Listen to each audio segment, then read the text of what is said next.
This is a tub of the ultimate car wax. It costs £6,000. Made from rare carnauba wax found in northern Brazil. There are just 2 tubs of it in Britain. This one belongs to Paul Dalton, who we reckon is the world's best car cleaner. Almost every day he's cleaning an Enzo or a Zonda, and specialists like Lamborghini Wickham, with their roster of eminent collectors and celebrity clients, only use Paul. He charges up to £5,000 to wash a car using exact science and clinical precision. He's agreed to reveal to us each step of the process.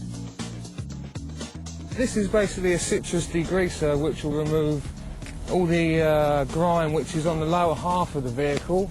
It's £55 for 5 litres. Not a cheap product, but it's definitely the best. Step 2 is rinsing the car, but not with water straight out of the tap. Paul keeps it around 35 degrees C to be kind to the car.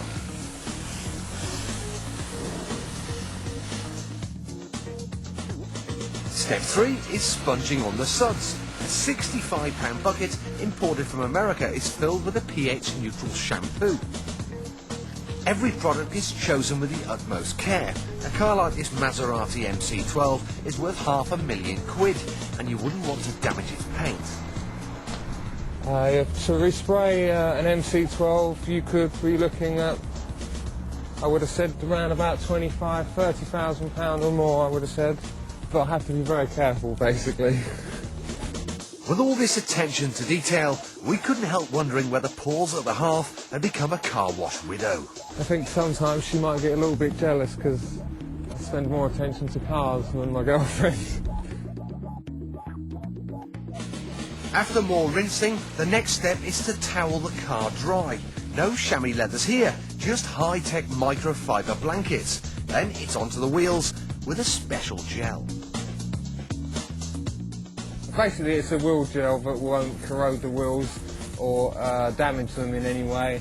There's a lot of products out there which are basically acid, and primarily their main job is to clean concrete, not wheels. This is about £75 for 5 litres. Well, one of my customers, he's got a £120,000 GT2 Porsche. Being jet black, it had the same problems. Swirl marks and light scratches at the beginning, but now it's absolutely perfect, and he basically sits in his garage with a glass of wine and looks at it, which is, I think, fabulous really. But I've managed to be able to transform his vehicle to better than when he picked it up. Most people would be happy to eat their dinner off this, but not Paul. To him, the car is still filthy. To reflect light perfectly, you need a mirror finish, and this special £20 block of clay picks up microscopic bits of dirt that would otherwise diffuse the light. But the paint still isn't perfectly flat. There are hundreds of fine scratches preventing a deep gloss. It's out with the ultrasound depth gauges worth £3,000, and this is so Paul can work out how much paint he's got to play with before he starts rubbing the scratches out 1/1000th of a millimetre at a time.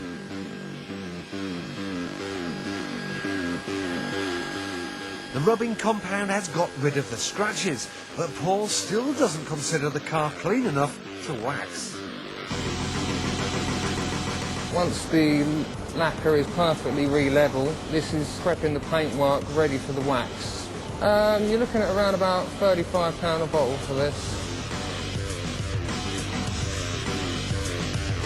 You're looking at about £16 for 2 towels basically, which is a lot more expensive than towels I dry myself with. At the end of the day, it's finally time for the £6,000 wax, all lovingly massaged in by hand. When it's in there, it's an enzyme. The warmth of your hands and the air acts as a catalyst to turn it into a wax. So it's not actually a wax until it's on the vehicle. It will set harder than concrete and should last about 6 months.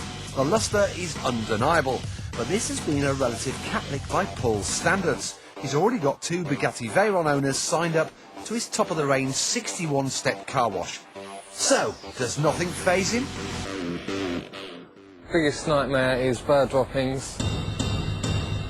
The client can ring me up at any time and I'll jump in the van and basically go to wherever they are to clean it off.